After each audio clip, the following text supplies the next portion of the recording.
Sampai 2013 saya belum bisa mengenal huruf-huruf hijaiyah. Saya tahu bahwa itu adalah hoaks, karena Allah cuman satu. Namun kemudian keluarganya lah yang membuat ia menjadi seorang Yahudi, Nasrani ataupun Majusi. Jadi sekarang tugas kita nggak usah terlalu pusing sama orang-orang yang murtad. Walaupun mungkin masuk Islamnya pas udah gede, nggak apa-apa, karena sebenarnya kita dari dulu Islam, cuman kita baru sadar aja.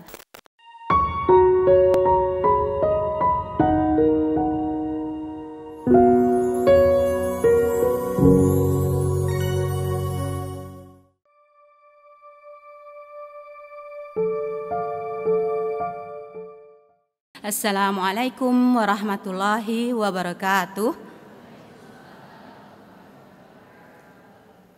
Ya alhamdulillah, alhamdulillah, summa alhamdulillah, wassalatu wassalamun ala asrofil anbiya'i wal mursalin wa ala alihi wa sahbihi ajma'in, amma ba'd. Asyhadu an la ilaha illallah wahdahu la syarikalah wa asyhadu anna Muhammadan abduhu wa rasuluhu la nabiyya ba'da. Allahumma sholli ala sayyidina Muhammad wa ala ali sayyidina Muhammad. Rabbi shrah li sadri wa yassir li amri wahlul 'uqdatam min lisani yafqahu qawli. Ya masyaallah, alhamdulillah. Kepada saudara-saudariku sekalian yang Allah izinkan dipersatukan dalam akidah iman Islam, segala puji syukur senantiasa kita sanjungkan kepada Allah Subhanahu wa taala yang dengan kasih sayangnya, dengan rahmatnya, kita semua ditarik dari kegelapan, minadzulumati ila nur, sehingga kita mengenal keindahan Islam melalui kalam Allah dan melalui sosok yang Allah pilih menjadi uswatun hasanah kita, Nabi Muhammad sallallahu alaihi wasallam.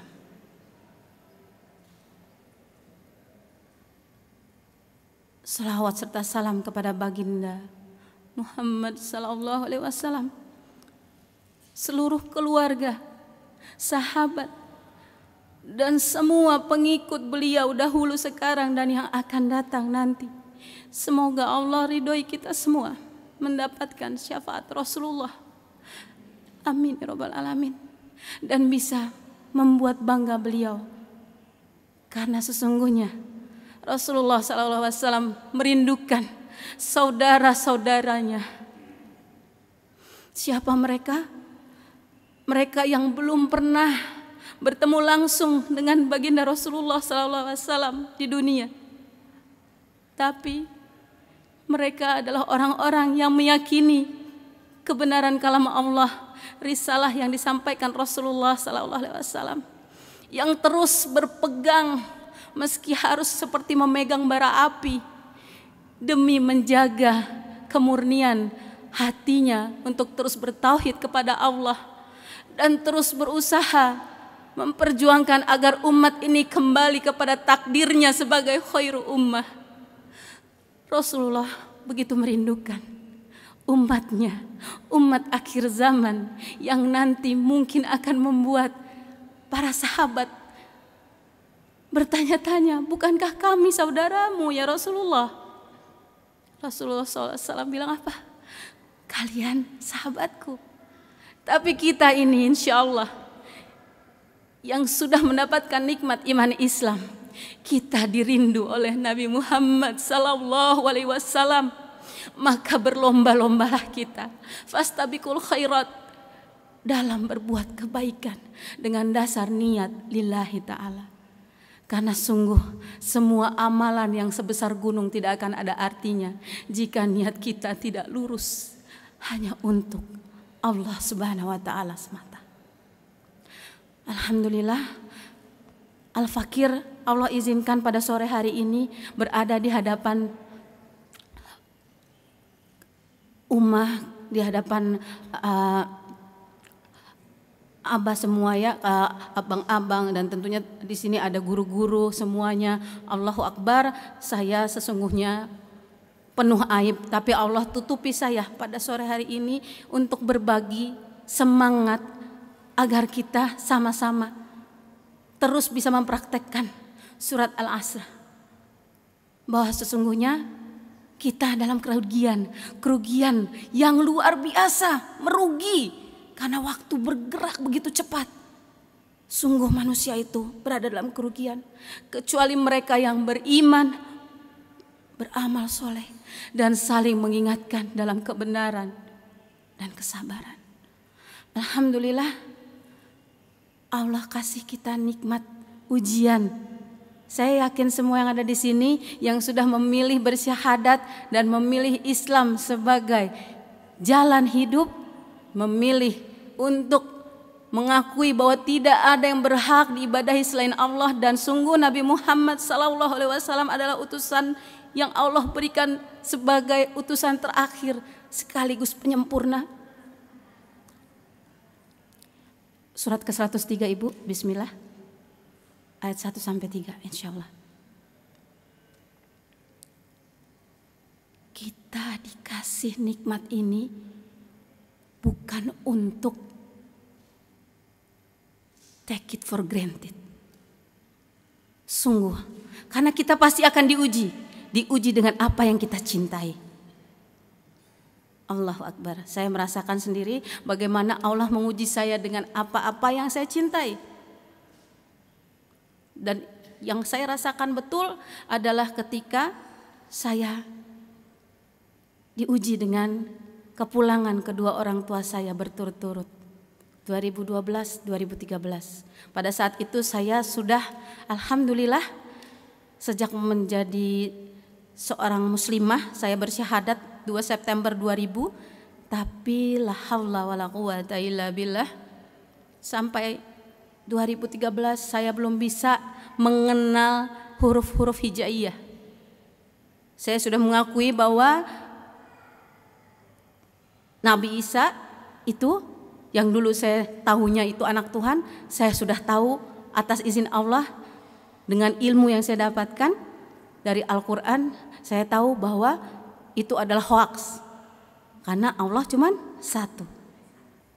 Allah itu Esa, lam yalid walam yulad, tidak beranak dan tidak diperanakan, dan tidak ada satupun yang setara dengan Allah. Masya Allah. Tapi rupanya saya belum selesai. Dan ini adalah PR kita bersama yang sudah memilih untuk berserah diri. Karena sesungguhnya kita semua aslinya muslim ya, ibu bapak, kakak-kakak, abang-abang semuanya. Kita muslim sebenarnya. Makanya surat Al-A'raf 172 Allah abadikan.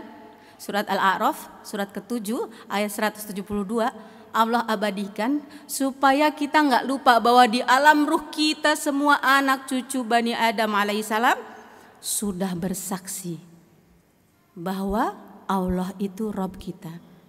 Cuma kita lupa ya. Seminggu yang lalu kita ngapain? Masih ada yang ingat? Oh, ada catatannya di dalam handphone ya, alhamdulillah. Waktu umur 5 tahun masih ada yang ingat, Bu? Setahun itu ngapain aja dari umur 5 tahun sehari sampai 5 tahun 364 hari gitu? Nggak ada yang ingat ya. La haula wala quwata illa billah. Sungguh kita ini insan memang Allah kasih nikmat ya. Untungnya Allah kasih sifat pelupa. Biar apa? Biar kita banyak istighfar. Biar kita terus mengevaluasi diri dan kembali kepada Allah. Jadi makanya Allah abadikan itu sebagai pengingat kita sebenarnya semuanya muslim. Semua anak manusia yang Allah takdirkan lahir ke dunia pada hakikatnya fitrahnya adalah berserah diri muslim. Namun kemudian keluarganya lah yang membuat ia menjadi seorang Yahudi, Nasrani ataupun Majusi. Maka lagi-lagi ketika Allah sudah mengembalikan GPS kita yang sempat nyasar, mungkin karena kalibrasinya itu dilakukan oleh keluarga jadi nggak matching ya, jadinya mungkin kita nyembah salah satu dari nabi-nabinya kemarin ya. Alhamdulillah Allah kembalikan kita pada esensi kita yang sesungguhnya, karena kita hakikatnya hamba pasti mencari Robnya. Allahu Akbar, Allah sudah mengembalikan kita di jalan tauhid. Tapi di jalan tauhid ini kita tidak bisa hanya berdiam diri. Karena jika orang yang hari ini sama hari kemarin masih sama aja, sesungguhnya dia merugi. Mengapa? Karena waktu terus berputar.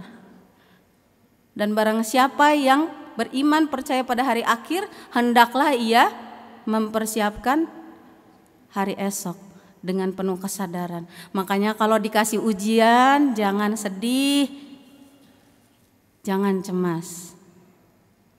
Ala bidzikrillahi tatma'innul qulub. Sungguh hanya dengan mengingat Allah hati menjadi tenang. Surat Ar-Ra'd ya ayat 28. Jadi kita pasti diuji dengan apa? Dengan apa yang kita cinta, dengan apa yang kita khawatirkan. Dan pasti setiap level itu sesungguhnya ada pintu jawabannya. Masya Allah. Itu sebabnya kita gak bisa bilang saya sudah hijrah. No. Kenapa? Karena selama kita masih bernafas di bumi ini, kita masih OTW. Belum totally hijrah. Ketika kita sudah didatangi malaikat maut, ajal kita sudah ada di hadapan mata, baru itu mungkin kita sudah siap menyebutkannya sebagai saya mau hijrah. Hijrah kemana? Ke alam barzah.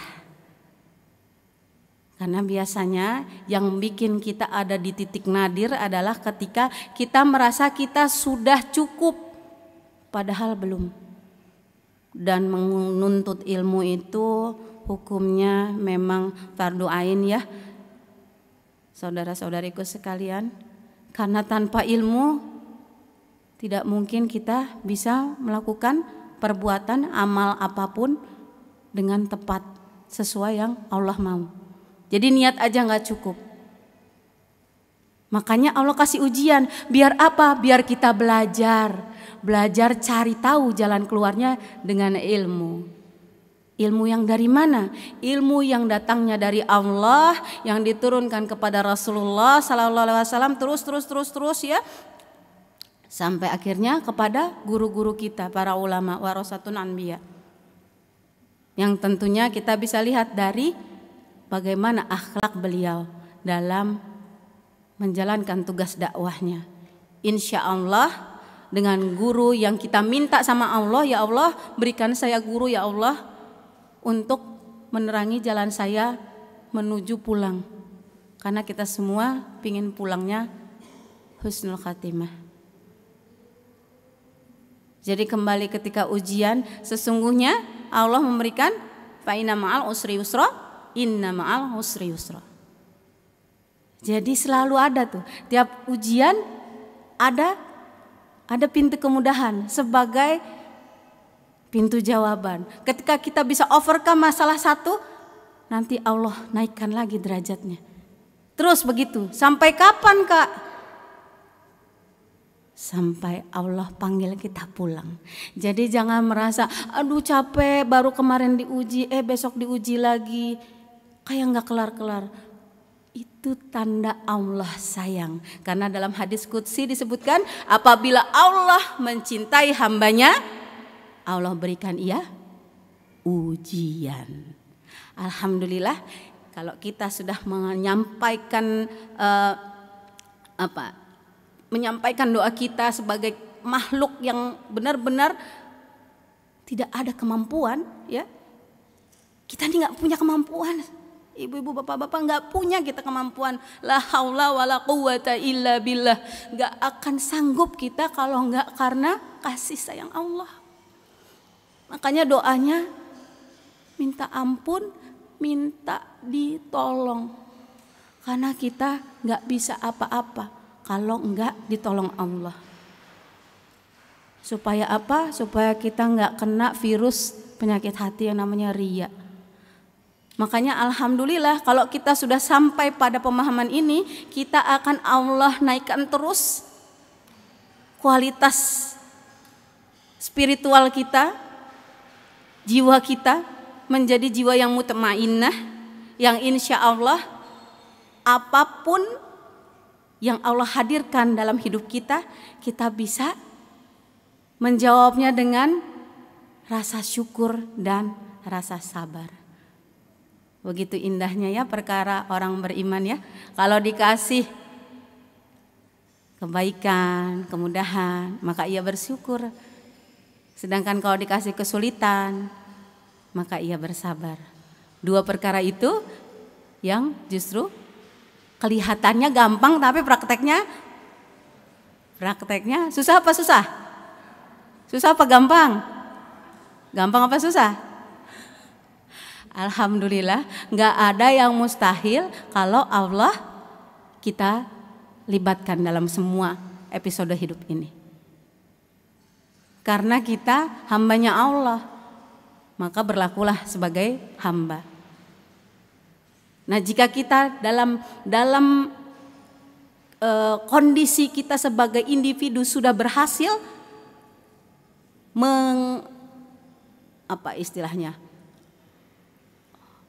sudah berhasil untuk memposisikan diri kita sebagai hamba, ya hamba itu pasti biasanya kan tahu diri ya, nggak kurang ajar gitu kan ya. Siapa yang punya ART terus ART-nya tiba-tiba duduk santai gitu di ruang tamu sambil minum kopi, Bu mau ngopi Bu, sambil ngopi gitu, kira-kira gimana? Pasti pada gemes ya, ini kok nggak tahu diri banget ya gitu ya. Nah itu adab sama majikan aja kayak gitu ya, apalagi kita nih adab hamba kepada Allah. Makanya balik lagi, jawabannya di mana? Dari ilmu dari mana? Dari Allah. Itu terus sampai akhirnya kita sudah ada di level tadi ya, level keikhlasan yang tidak lagi ngomong, oh saya mau ikhlas. Itu belum ikhlas ya Bu ya. Saya mau ikhlas biarpun suami saya katanya mau pengajuan nikah lagi. Misalnya ini contoh ya bapak-bapak, belum beneran jangan ya. Kalau belum bisa bertanggung jawab jangan. Balik lagi, kalau kita sudah sampai di level kita sudah yakin kita ini hamba dan kita akan berbuat yang terbaik untuk Rob kita, maka insya Allah dari proses hijrah masing-masing kita secara individu, insya Allah ini akan menghasilkan chain reaction atau menghasilkan sebuah sinergi yang luar biasa, karena kita menjadi individu-individu yang merdeka, yang hijrahnya hanya karena Allah, yang merdeka dari segala bentuk perhambaan selain kepada Allah. Dan insya Allah sinergi inilah yang kalau kita menengok pada sejarah negeri ini, sinergi inilah yang membawa negeri ini Allah izinkan mendapatkan kemerdekaannya. Karena para pendahulu kita sudah lebih dulu merdeka sebagai individu untuk memperjuangkan kemerdekaan tanah air Indonesia bersama-sama. Walaupun mungkin kelihatannya nggak mudah. Ya kok nggak mudah? Iyalah jelas. Penjajah pakai apa itu teknologinya? Udah pakai jenis macam-macam senapannya. Sementara kita udah mungkin senapan bekas, bahkan cuman bambu runcing. Kok bisa? Kok bisa? Bukan karena orangnya, tapi karena atas rahmat berkat Allah yang Maha Kuasa. Dan dengan didorongkan oleh keinginan luhur. Jadi di situ ada ikhtiar dari orang-orang yang beriman untuk terus beramal dengan penuh kekuatan keyakinan bahwa Allah tidak akan meninggalkan hamba-hambanya yang terzolimi, yang sedang berusaha untuk menjaga tanah airnya. Dan itu hadiahnya adalah surga bagi mereka yang sudah memberikan harta dan jiwanya di jalan Allah sebagai syuhada. Masya Allah. Di sini ada yang mau jadi syuhada, Ibu? Bisa bawa 70 orang katanya. Masya Allah. Yang ngomong ini bukan kata infotainment, bukan ya. Tapi ada dalam hadis Rasulullah SAW yang menyampaikan. Tapi syaratnya apa?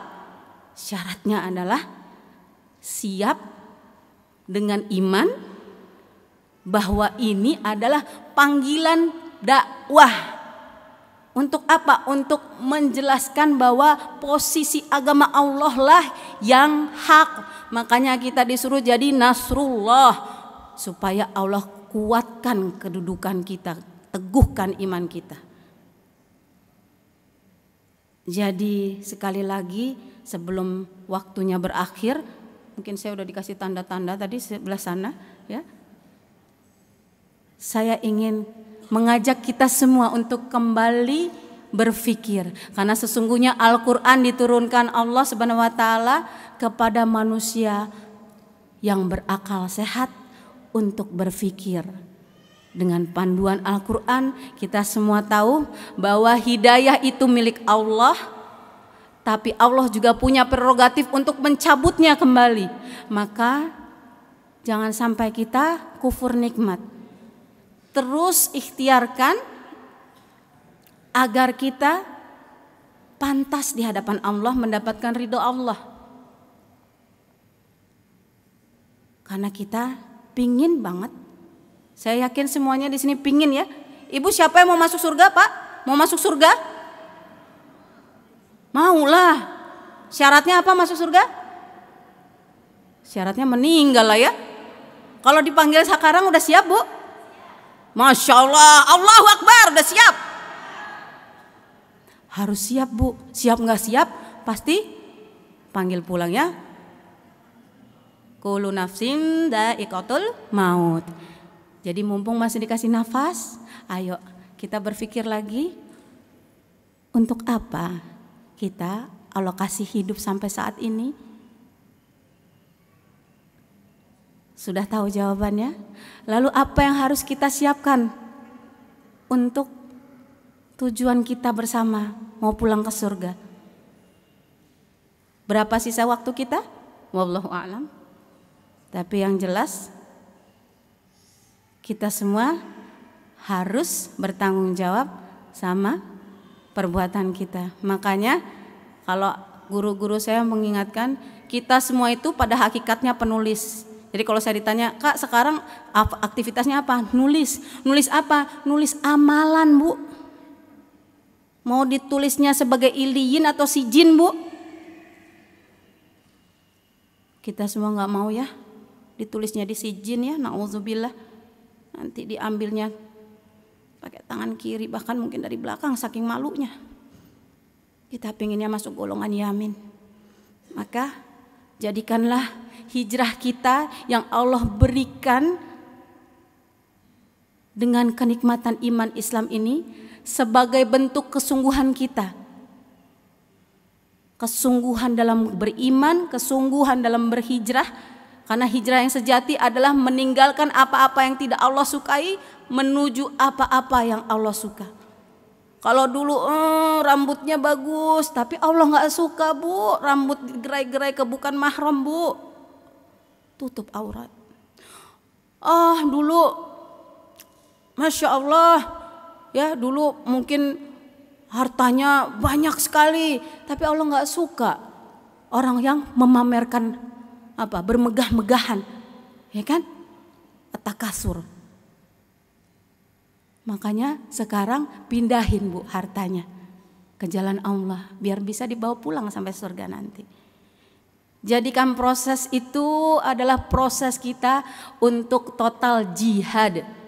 Bukan di jalan tamrin ya. Jihad yang dimaksud di sini adalah kesungguh-sungguhan kita dalam membuktikan kita sungguh mencintai Allah. Dan kita nggak mungkin akan dinilai mencintai Allah jika tanpa mengikuti jejak baginda Rasulullah Sallallahu Alaihi Wasallam. Maka bersyukurlah kita mendapatkan nikmat, ditakdirkan Allah, walaupun mungkin masuk Islamnya pas udah gede, nggak apa-apa, karena sebenarnya kita dari dulu Islam, cuman kita baru sadar aja. Yang penting ujungnya terus berislam, Bu. Izinkan saya menutup dengan satu surat yang insya Allah bisa mengingatkan kita semua. Surat Ali Imran ayat 102 ya. A'udzu billahi minasy syaithanir rajim. Bismillahirrahmanirrahim. يا أيها الذين آمنوا اتقوا الله حق تقاته ولا تموتن إلا وأنتم مسلمون. Sadaqallahul azim. Dengan nama Allah yang Maha Pengasih, Maha Penyayang. Wahai orang-orang yang beriman, bertakwalah kamu dengan sebenar-benarnya takwa, dan janganlah kamu meninggal melainkan dalam keadaan muslim. Yang ingin bertanya dipersilahkan. Mungkin dari yang Ikhwan dulu. Yang pertama tadi yang belakang. Nanti setelah Ikhwan dipersiapkan untuk yang Akhwat.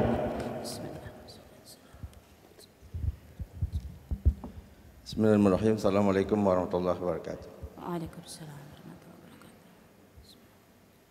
wabarakatuh. Saya sering melihat video Mbak Allahu Akbar, la haula wala quwwata. menceritakan tentang kebesaran Islam.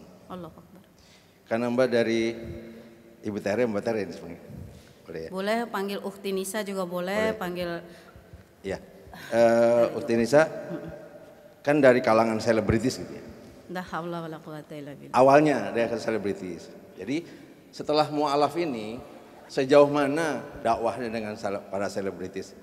Karena kita lihat selebritis kan banyak yang murtadin, kayak macam siapa yang ada yang nikah dengan itu siapa masuk Kristen gitu kan, ada beberapa yang masuk Kristen gitu, orang-orang Islam dari selebritis, walaupun ada juga yang masuk apa namanya ke dalam Islam. Pertanyaan saya, sejauh mana Ukhti Nisa itu mendakwahi selebritis Muslim yang tadi Muslim jadi murtad gitu. Saya pengen dengar cerita, mungkin dari Ikhwan juga pengen dengar cerita.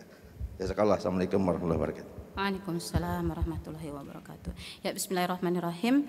Lagi-lagi ya, kita ini tidak punya kemampuan sama sekali, kecuali Allah lah yang memberikan kita nikmat untuk berjuang.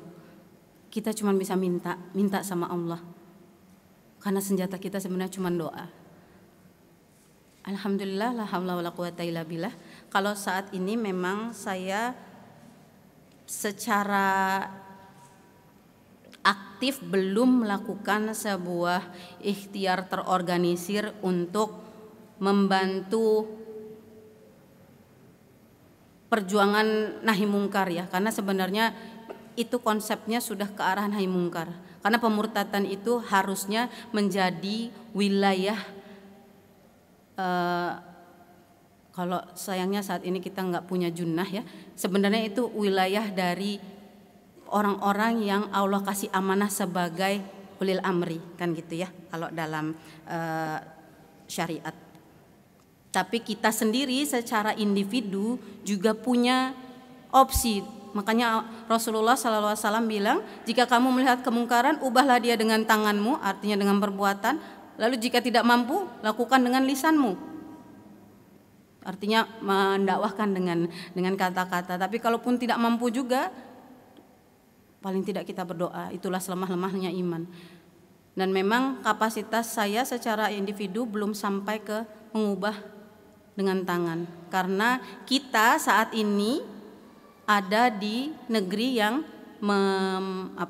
memberlakukan sistem hukum yang membolehkan orang keluar dari Islam atas nama hak asasi manusia.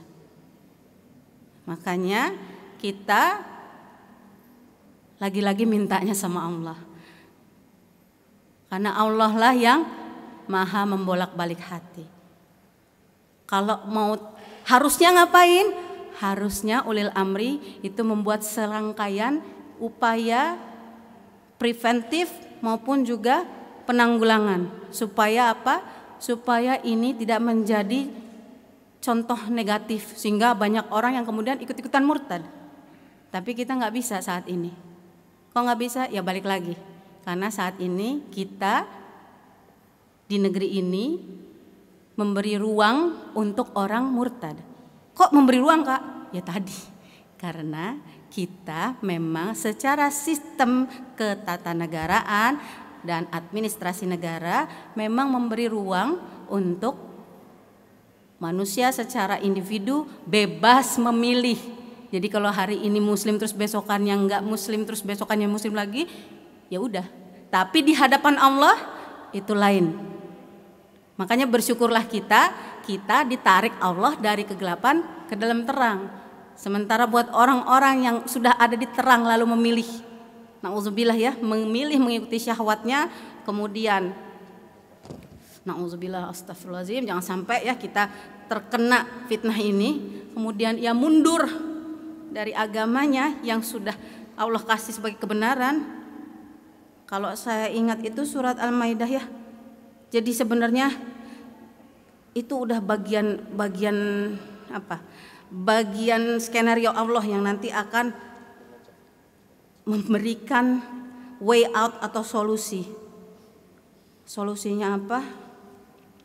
Bismillah. Ada di surat Al-Maidah ayat 54.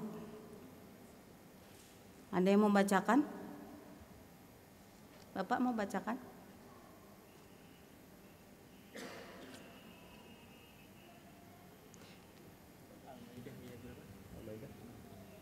A'udzu billahi minasy syaithanir rajim. Bismillahirrahmanirrahim. Ya ayyuhalladzina amanu man yartadda minkum an dinihi fasawfa ya'tillahu biqaumin yuhibbuhum wa yuhibbunahu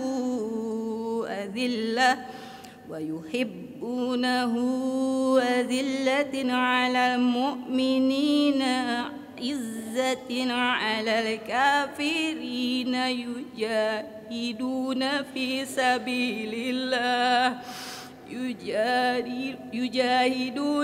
sabilillahi wa la yakhafuna lawmata laim. Dzalika fadlullahi yu'tihi man yasha wallahu wasi'un alim. Shadaqallahul azim. Bismillah. Yang artinya kalau dalam mungkin saya bacakan dari sini aja ya, karena saya juga belajar bahasa Arabnya masih minim banget. Bismillah.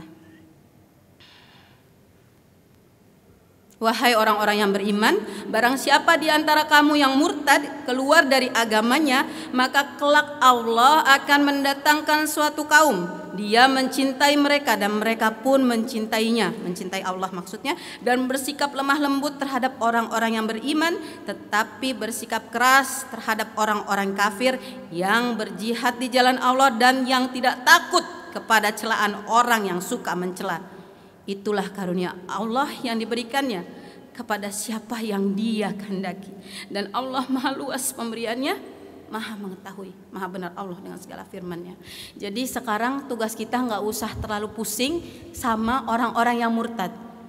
Mari kita rangkul saja orang-orang yang sudah Allah kasih cahaya iman, agar tidak seperti tadi yang disampaikan Bunda siapa ya? Astagfirullahaladzim, saya lupa.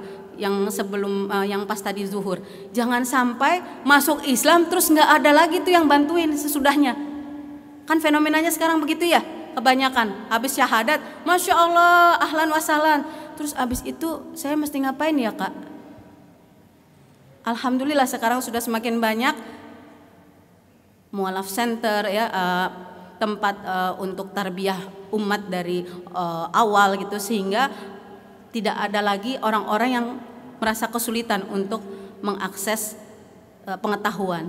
Tapi itu juga belum cukup, karena sesungguhnya Nabi kita Nabi Muhammad SAW sudah mencontohkan bahwa harusnya kita yang sudah lebih dahulu Allah kasih nikmat iman Islam harusnya menjadi layaknya Bani Ansor kepada saudara-saudara kita muhajirin yang baru bersyahadat. Kalau perlu, kalau kata Rasulullah SAW waktu itu ya, pada saat memberikan ghanimah, muhajirin dapat semua, Bani Ansor nggak dapat apa-apa. Sampai ditanya, ya Rasulullah, buat kami Nggak ada. Rasulullah jawab apa? Bukankah kehadiranku sudah cukup di antara kalian? Ini yang kadang kita lupa untuk praktekkan. Kita harus senantiasa kembali kepada ayat-ayat Al-Quran. Jadi nggak usah terlalu dipusingkan dengan makar-makar kaum kufar. Kita saat ini memang nggak ada sistem yang memungkinkan untuk menjaga orang-orang yang sudah muslim agar tidak murtad. Tapi kalaupun Allah cabut hidayah orang itu, maka tugas kita adalah tetap menguatkan hati. Karena bukan tidak mungkin mereka yang dulu murtad bisa kembali lagi. Dan bukan tidak mungkin juga kita yang sudah Allah sampaikan di level tertentu ketaatan bisa jumpalitan. Kalau enggak karena kasih sayang Allah. Mungkin itu yang bisa saya share. Wallahu a'lam bishawab. Mohon doanya, saya saat ini masih lebih fokus kepada saudara-saudara mu'alafah ketimbang yang sudah memilih mau murtad. Supaya saya juga enggak sedih berlebihan melihat orang-orang yang sudah jelas-jelas di dalam Al-Qur'annya ada kejelasan bahwa selain Allah itu semua adalah Tuhan palsu, tapi mereka tetap memilih jalan yang batil. Maka saya berlepas diri. Akhirnya kalau untuk pendekatan individu saya belum berani untuk nahi mungkar ke sana karena saya tahu konsekuensinya besar, dan itu siap-siap dengan rombongan saudara kita yang dari tetangga sebelah itu biasanya punya backup yang luar biasa untuk melakukan intimidasi. Makanya jadi lagi-lagi saya fokusnya ke mu'alafah saja. Wallahu alam, itu yang bisa saya share. Baik, Masya Allah. Mungkin selanjutnya penanya dari Ahwat. Oke, sudah siap. Silakan diperkenalkan namanya, dari mana, dan pertanyaannya apa. Oke. Bismillahirrahmanirrahim. Assalamualaikum warahmatullahi wabarakatuh. Salam kenal Ukhti Anissa, saya Ibu Rahma dari Cibubur.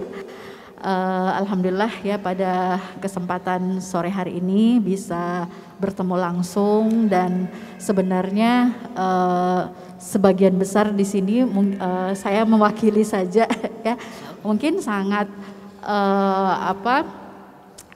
penasaran ya dengan mungkin bisa diceritakan kisah kenapa awalnya Ukhti Anissa itu tertarik untuk masuk Islam.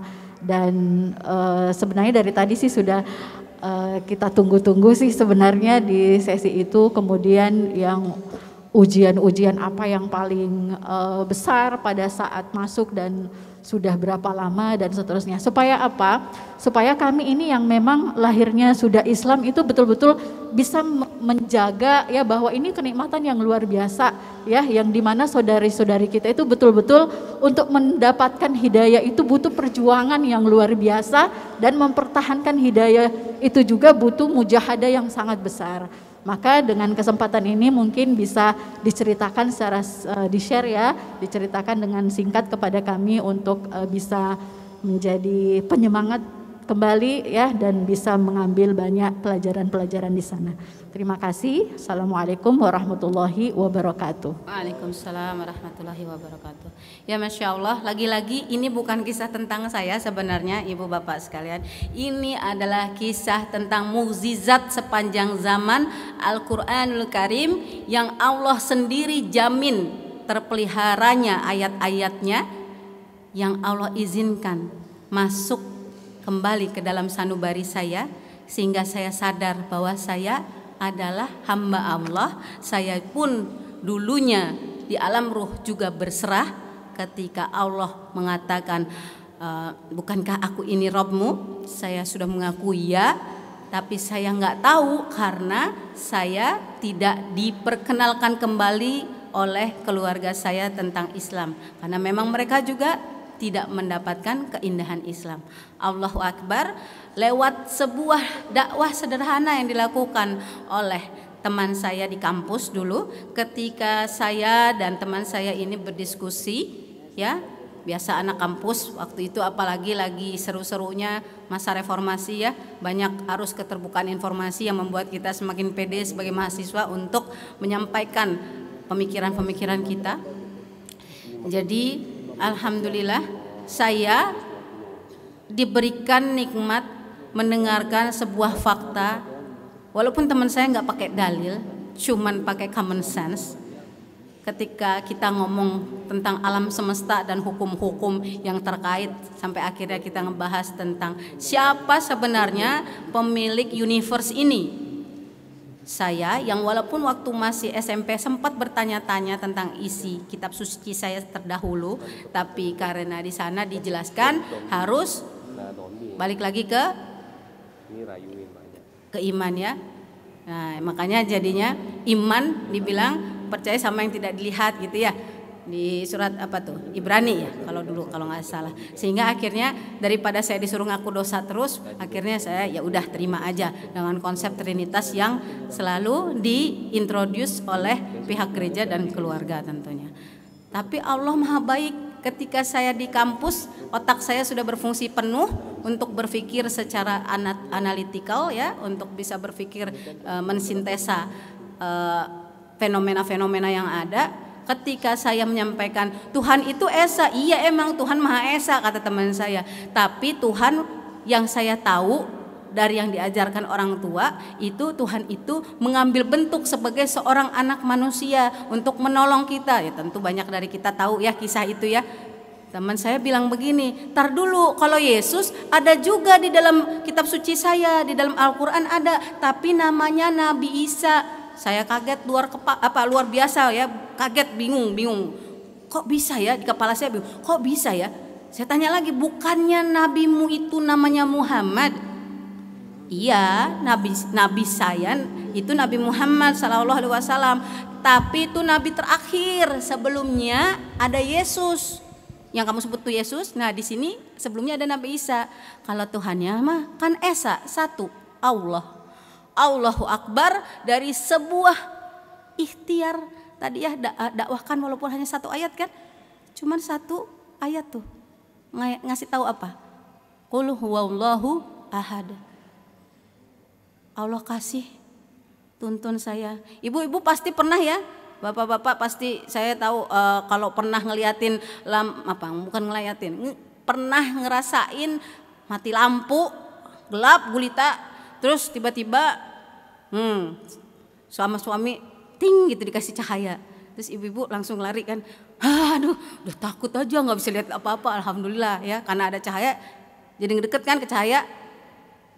Kayak gitu Bu rasanya, dari gelap gulita Allah kasih tuh cahaya, nurun ala nur kan gitu ya kalau di dalam Al-Quran, cahaya di atas cahaya. Allahu Akbar. Lewat apa? Lewat mukjizat Al-Quran. Walaupun saya dulu belum bisa huruf hijaiyahnya, bahkan terjemahannya pun saja sudah menjadi wasilah untuk saya kembali. Makanya saya selalu bilang, saya bukan convert, saya revert. Saya kembali kepada jalan yang lurus. Jalannya Rasulullah, para anbiya, sidik dan syuhada, yang memang sudah Allah tetapkan sebelumnya. Dalam kitab-kitab sebelumnya juga sudah Allah kasih lihat bahwa itulah jalan kebenaran. Dan kunci kebenarannya ada di dalam Al-Quran, dan tugas kita adalah menggunakan apa yang sudah Allah kasih sebagai default setting ya, mode dari awal yang sudah Allah kasihkan. Ada otak kita ya, alhamdulillah, membedakan kita dari makhluk lain, untuk dipakai dengan petunjuk Al-Quran. Insya Allah Bu, dengan bayinah yang nyata, Allah akan antar siapapun yang hatinya rindu untuk kembali pada Robnya, kembali ke jalan tauhid ini. Takbir, Allahu Akbar. Semoga terjawab ya Bu. Kalau mau jelasnya, saya ada buku Bu di situ Bu.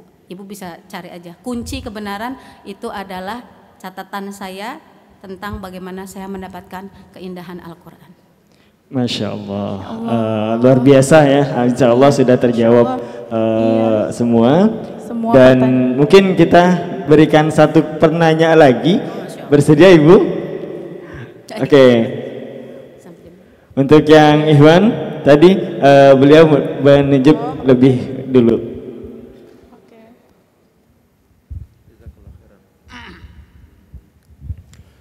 Bismillah, Assalamualaikum warahmatullahi wabarakatuh. Waalaikumsalam warahmatullahi wabarakatuh. Ya, teman saya banyak mu'alaf jujur.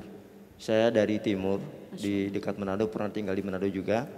Itu banyak sekali teman-teman saya memang non muslim sampai sekarang. Ya, mungkin bisa nggak dikasih bocoran sama Ustazah, kata-kata apa atau hujah apa yang bagus kita berikan yang sangat kuat agar mereka ini bisa masuk Islam. Demikian Ustazah, syukran. Ya, bismillah. Ini memang pentingnya ilmu ya. Dan salah satu ilmu yang mungkin kebanyakan dari kita itu karena sudah alhamdulillah sudah saking bahagianya mendapatkan fakta takdir lahir sebagai muslim, ya kan, udah dikasih tahu lagi kan, nak, agama yang paling benar adalah Islam gitu kan. Terus nak, kalau sama orang tua yang muslim gitu kan, nak, sholat nak, ya kan, jagalah Allah maka Allah menjagamu. Udah tahu ya Bu ya, qul huwallahu ahad, nak, Allah itu satu nak, nggak beranak, tidak diperanakan. Makanya indah banget ya, dapat takdir, langsung Allahu Akbar, langsung diazanin kan ya Bu ya. Nah, ini yang harus jadi hikmah buat kita ya. Nggak semua orang dapat nikmat itu Bu. Makanya tadi ketika ada beberapa banyak malah ya teman dari Bapak siapa Pak? Maaf Pak.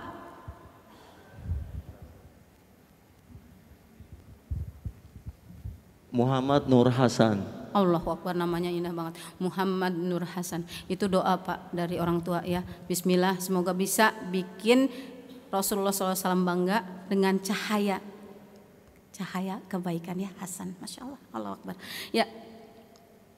Jadi kebanyakan dari kita karena saking udah keburu ada di zona nyaman, lupa ada tugas dakwah. Dakwahlah walau hanya satu ayat. Ini yang harusnya kita ikhtiarkan Bu. Ada berapa ratus juta umat Islam di Indonesia? 200 juta lebih ya. Tapi kenapa kok banyak orang yang masih belum kenal sama Islam? Berarti ada yang belum kita kerjakan dengan baik di sini. Tugas dakwah. Terus bagaimana harus dakwanya kepada orang-orang yang belum kenal kebenaran ini? Hujahnya gimana? Masya Allah. Di dalam Al-Quran disebutkan tuh, hendaklah kita berpegang pada satu kalimat yang sama. Kalau kita Robnya satu, karena mereka juga mengaku Tuhan yang Esa. Makanya kalau di pengakuan iman rasuli itu, Masya Allah, iya. Tapi dipecah ya, dipecah. Tuhan yang Esa itu dipecah. Apa nyebutnya? Entitasnya dipecah sama mereka. Padahal pecahannya itu adanya setelah ada konsili Nikea ya. Sayangnya kebanyakan dari mereka taklid buta, nggak sempat belajar sejarah, nggak ngulik itu. Tapi sebenarnya kita cukup kalau kita mau belajar juga nih, kita mau belajar juga kan ada sebenarnya bidang ilmunya namanya kristologi. Untuk apa? Untuk membekali diri kita dalam ikhtiar dakwah supaya kita menggunakan ayat-ayat yang mereka yakini sebagai kebenaran. Karena ada itu kayak di Markus 12 ayat 29 ketika Yesus ditanya oleh ahli Taurat, apa hukum yang pertama? Nabi Isa alaihissalam menjawab, dengarlah wahai Israel, ya Israel yang sekarang nih harusnya nih juga dengar nih ya. Hukum yang pertama adalah sembahlah Tuhan Allahmu, Allah yang Esa dengan segenap hatimu, dengan segenap jiwamu, dengan segenap akal budimu. Itu di Bible mereka. Sebenarnya itu udah cukup untuk bikin mereka mikir. Tapi kan itu anak Tuhan. Kalau Tuhan beranak, terus pada saat Yesusnya dibunuh, siapa dong yang jadi Tuhan? Kalau bisa jawab, ada pendeta yang bisa jawab, ayo kita diskusi. Insya Allah Islam itu akal sehat. Makanya Islam itu kasih apa? Al-bayinah dikeluarin, bukti yang nyata. Tapi ada orang yang sudah pakai bukti nyata pun memang Allah tutup, na'udzubillah. Makanya ini ngeri banget, astagfirullahaladzim. Ya muqallibal qulub tsabbit qulubana ala dinik. Jaga ya Allah, jaga hati ini dalam ketaatan. Karena memang ada yang udah tahu benar, udah tahu kebenaran, tapi dia memilih tertutup. Ada juga yang udah tahu benar tapi nggak berani karena orang-orangnya di sekitar dia itu nggak suka sama kebenaran yang dia temui. Makanya lagi-lagi senjata kita doa. Sebelum kita ikhtiar dakwah, pastikan kita buat proposal sama Allah. Sebut nama saudara kita yang mau kita ikhtiarkan dakwah. Karena kita cuman alat, yang bisa membolak-balikan hati hanya Allah. Mungkin itu yang bisa saya sampaikan. Wallahu a'lam. Jadi salah satu hambatan di jalannya, ya ini nih. Nah ini salah satu.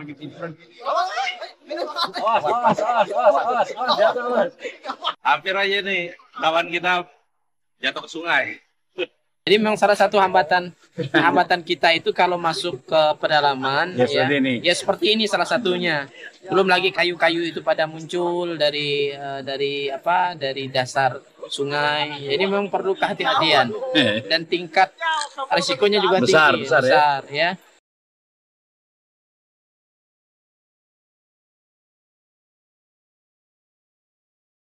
Ya begini kondisi ketika kita masuk ke pedalaman Sintang, Kalimantan Barat, kita memang harus bisa membaca kondisi sungai, kondisi alam. Kalau pada saat air naik, kita aman. Pada saat air surut, maka kondisinya kita harus berhati-hati.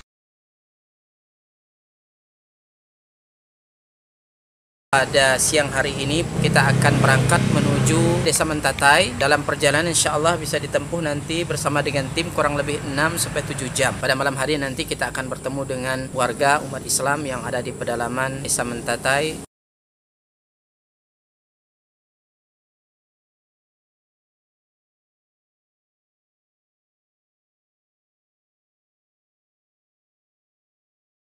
Alhamdulillah sudah kurang lebih 600 mu'alaf yang masuk Islam dengan asbab dakwah ini. Dan tentunya ini tidak hanya sebatas mereka memeluk Islam, tetapi masih banyak PR-PR yang harus kita selesaikan. Dalam hal ini kami membina mereka membutuhkan Al-Quran untuk kita sampaikan kepada mereka yang menjadi sarana mereka dekat dengan Allah Subhanahu wa Ta'ala.